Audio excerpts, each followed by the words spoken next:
Rebel Yell Podcast, Trib Live High School Sports Network, here to honor our Week 7 Team of the Week. It is the North Allegheny Tigers and their esteemed head coach, Art Walker, from his palatial estate, is kind enough to join us. Art, how are you, pal? I'm doing all right. Thank you very much for having me. In the midst of another sensational season, and we'll talk about this team that has won 7 of their 8 games coming up. There's so many starting points I could go with here. One that we were just talking about, your family, you and your lovely wife, Nikki, have 5 children, 4 boys, 1 girl. Wait a second. I can't read my writing. Brady, Casey, Derek, and your daughter Bryce, who's second from the top. So you start Brody, Bryce, Brady. What happened? You got a little lazy there, ran out of B names, and yeah, there's a lot that goes in with that, but it's they're all unique. They're they get along most of the time, especially now that they're getting older. It's a lot of fun, especially now, when we get them all back together, because, I have one's married and living in Erie, and, he's in his residency right now. He's, married two children. So I have 2 granddaughters, Bailey and Callie, and Bryce is engaged and next in line. She's living in the South Hills right now. And then, the 3 younger boys are all in college. So, you go from a lot of craziness going on when everybody's home all the time to, a lot of silence. But, we take it in stride. It's, there's good moments, tough moments, but, it's great when we have them all home for sure. You got the 2 granddaughters there with you this weekend visiting. What do they call you? What are you? Poppy. Yeah, that's Poppy. what they call me. Yes. Yeah, but that's also why I'm outside, because it at least guarantees we won't be interrupted for a little while anyhow. They're going to have to wait for Poppy to come back. And that's it. And do you do tea party? You have a 3-year-old. Tea party? No, yeah, she does that mostly with my wife. We usually just wait, I try to just mess around with them, and I'm probably the one that's like doesn't give them like great examples and stuff. My granddaughter's supposed to walk down the aisle yesterday. My son was at a wedding, and I told her it's, throwing as a flower girl, instead of throwing the flowers on the ground, people like it when you throw it right at them. So I'm always trying to stir the pot with those 2 a little bit, trying to teach them. I just want them to have fun. That's all. That's the beauty of being a grandparent. Yep. You teach them all the wrong things. Let the parents fix it. When they get home. I ask about your kids because I was curious as far as the boys, and I guess Bryce could as well. But any of them have any inkling to get eventually into coaching, whether it be youth sports or high school sports? Well, Brody's being a doctor. I know he'll want to be involved as his daughters get older. He was a baseball player primarily, and played a few years at Clarion, where he went in pre-med and got the chance to play baseball there. Bryce is an engineer, and she's probably, the smartest out of all of us.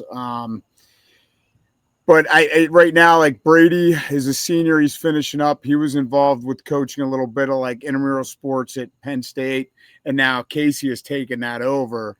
And he is like in charge of the football team up there for his fraternity. So he actually asks me for plays every once in a while for when they're playing flag football. But I don't know. We'll see.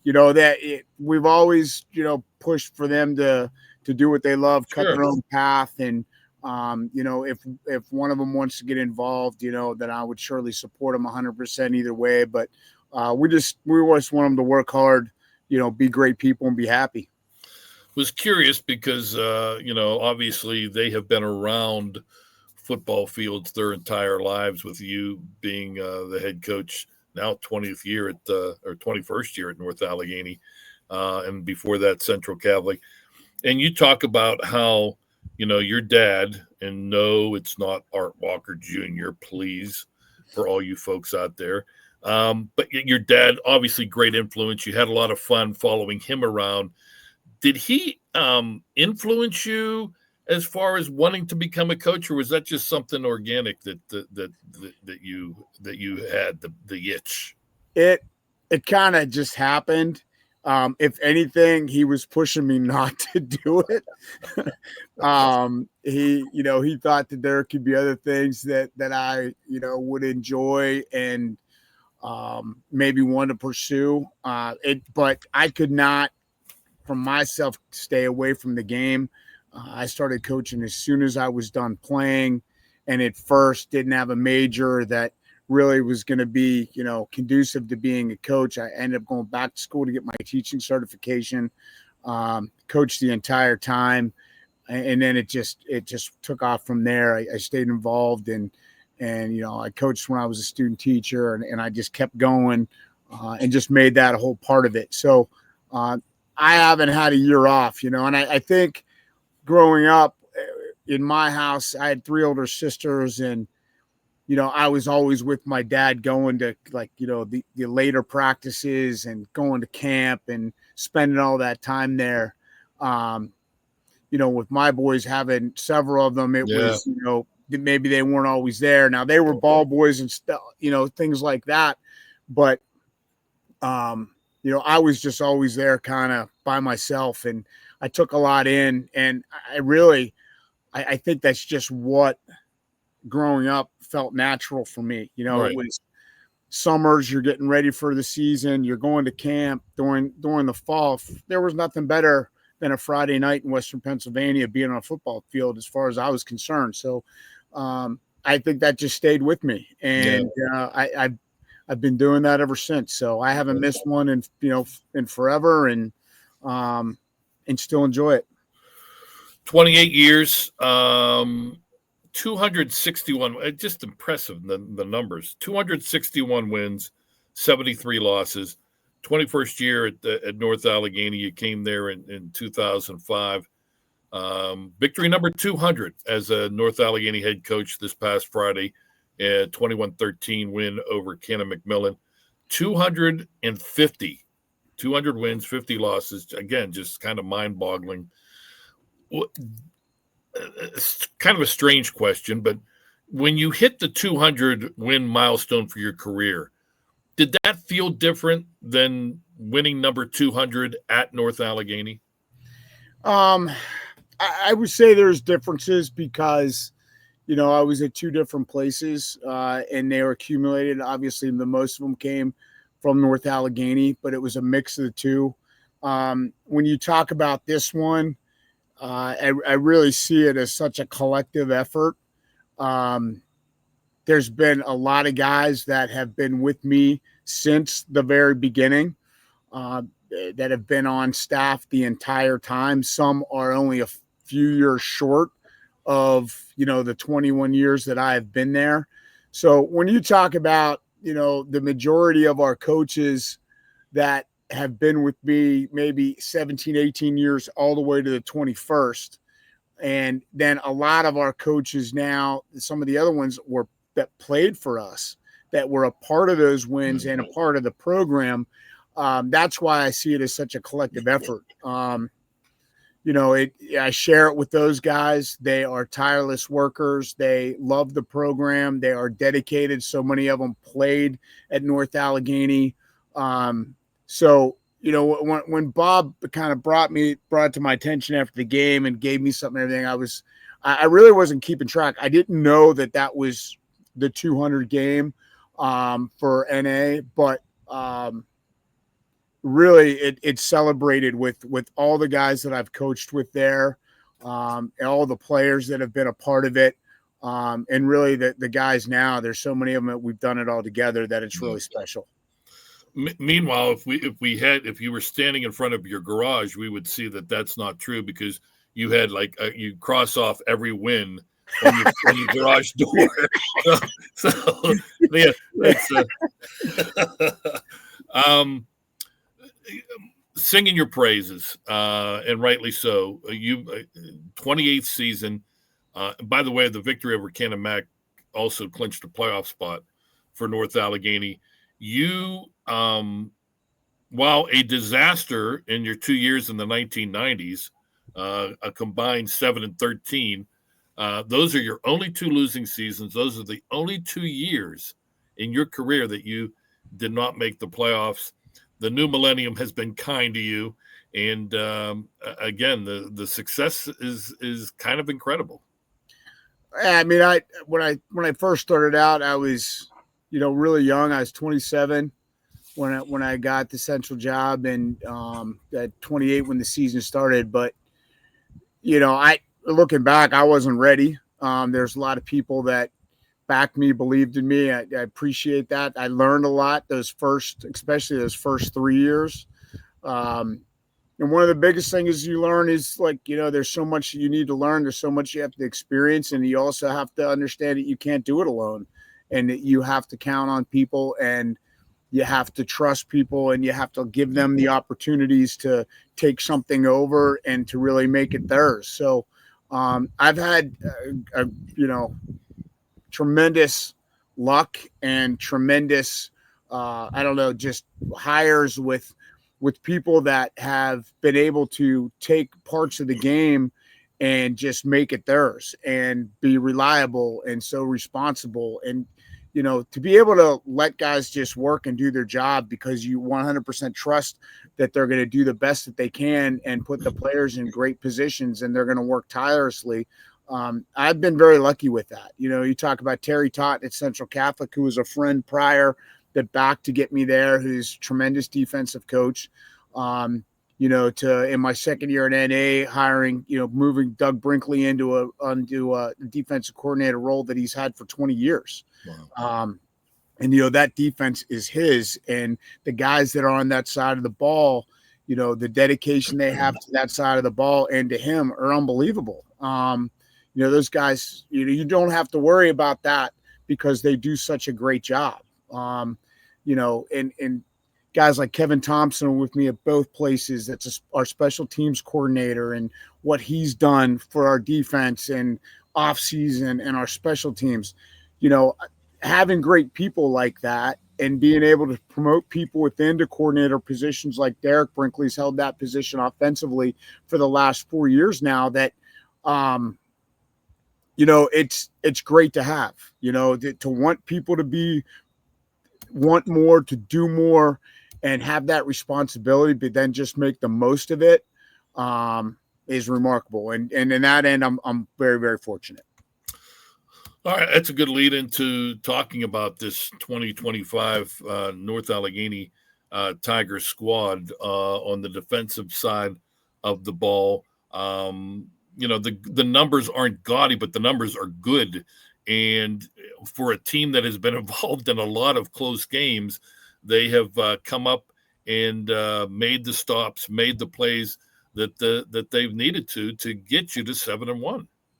Yeah, they've really been remarkable. We really thought that the defense was something that we had more experience coming back this year and can really, hang our hat on them as the offense comes along and gets more experience. But, from our defensive front, led by Lincoln Hoke, he is just a tremendous player, one of the best players that all around we've ever had. His work ethic, his off-season dedication. He is just a phenomenal football player. And, the guys that have come along, people, at linebacker, we have first-year starter like Eli Janowak has had a tremendous year. Cam Kushner in the secondary has been tremendous. Our corners have been remarkable.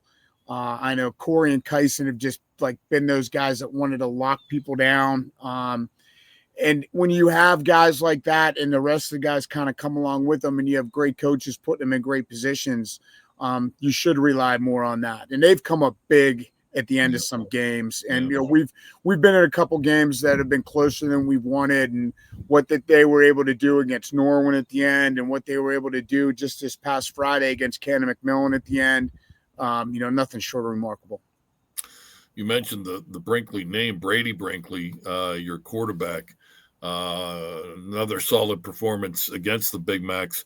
15-24, 208 yards, 2 touchdowns. The maturation seems to be there week in and week out.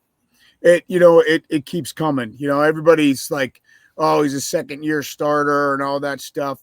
He's a sophomore last year, went through a lot.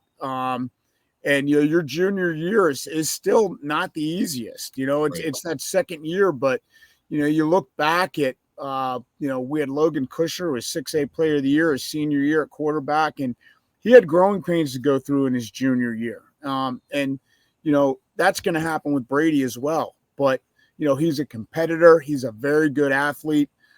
He wants the responsibility. He wants the pressure. He wants to get better. And he's always competing. It's never going to be a moment where he goes out there and, isn't going to give you everything that he has. And that's all you can ask for. So we're happy with obviously where he's at. We want him to keep growing, keep getting better.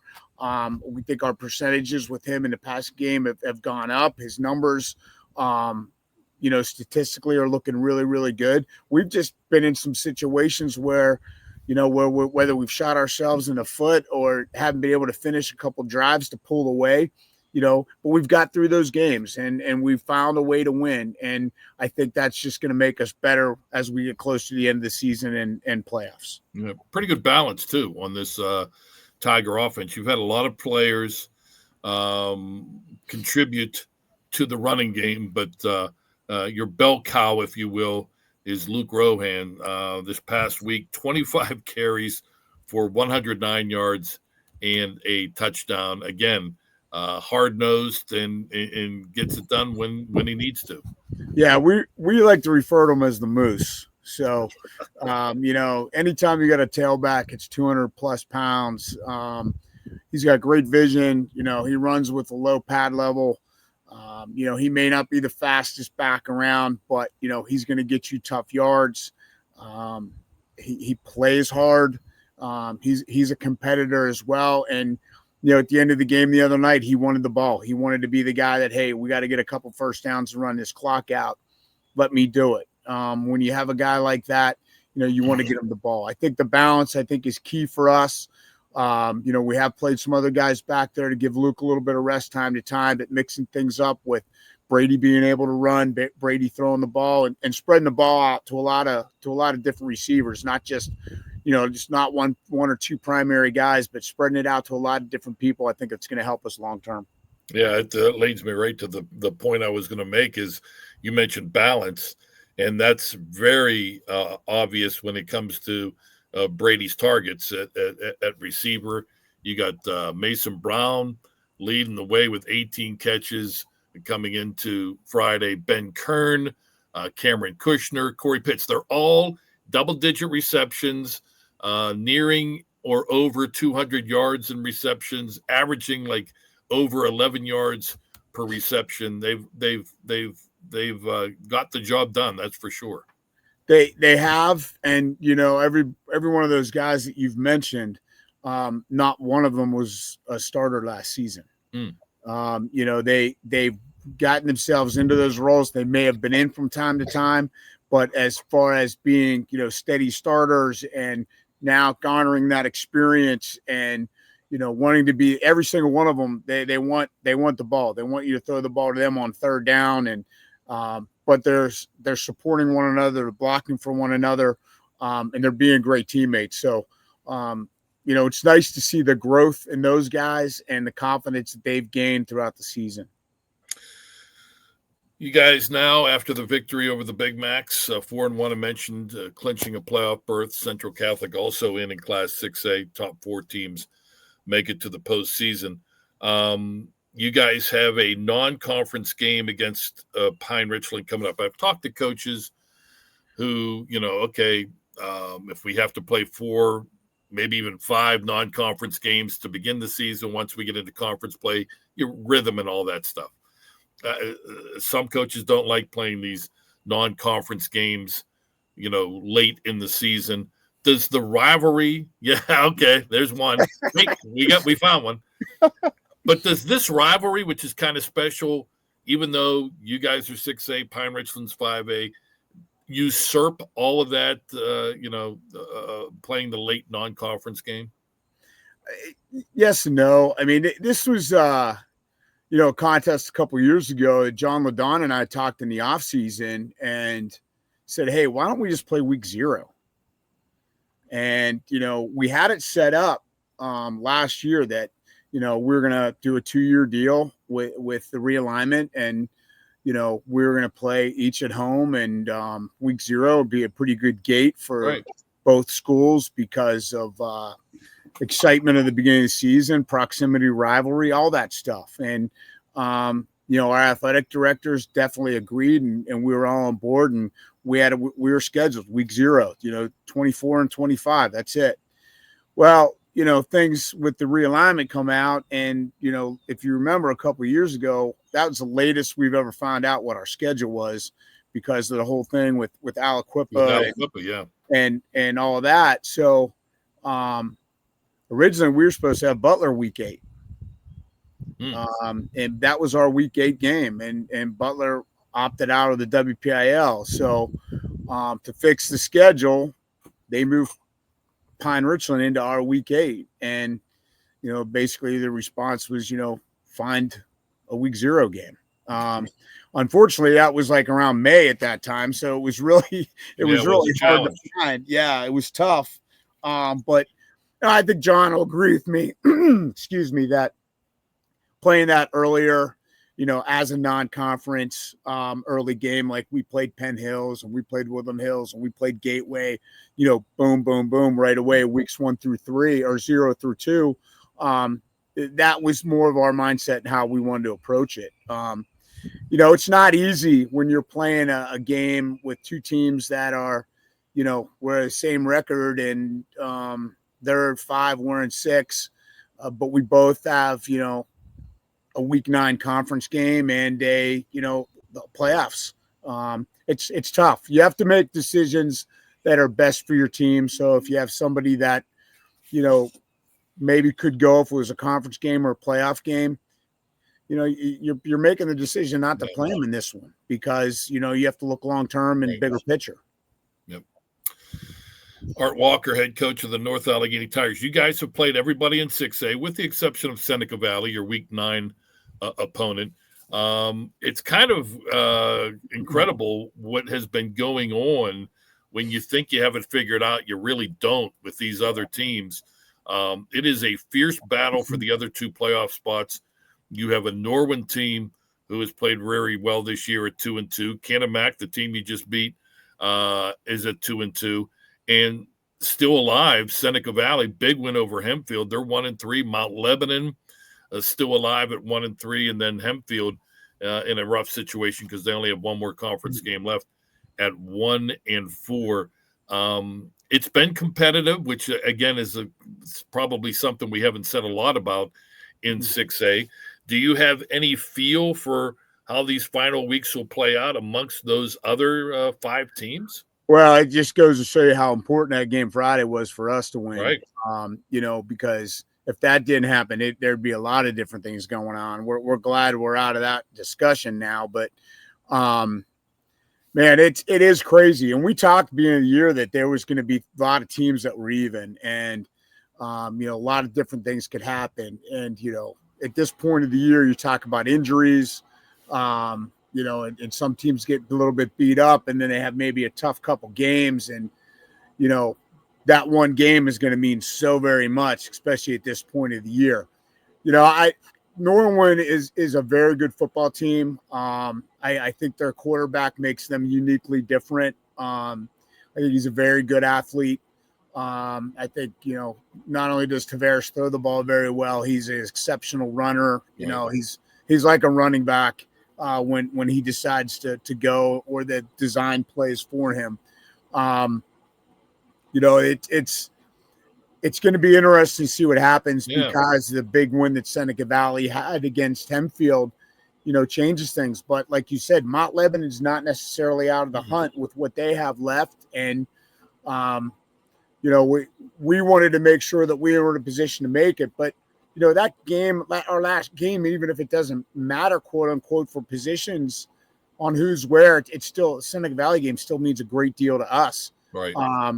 We're in a non-conference position this week. We kind of had to jump on people with playing more section games than some at this point, and that's what got us into this position. But we still had to win them. I don't envy their position by any means, because it seems like each week there's been either like a really, really close game and almost an upset or a tremendous upset. So that could happen again this week, and things will get really, really interesting. It just adds to, again, the excitement.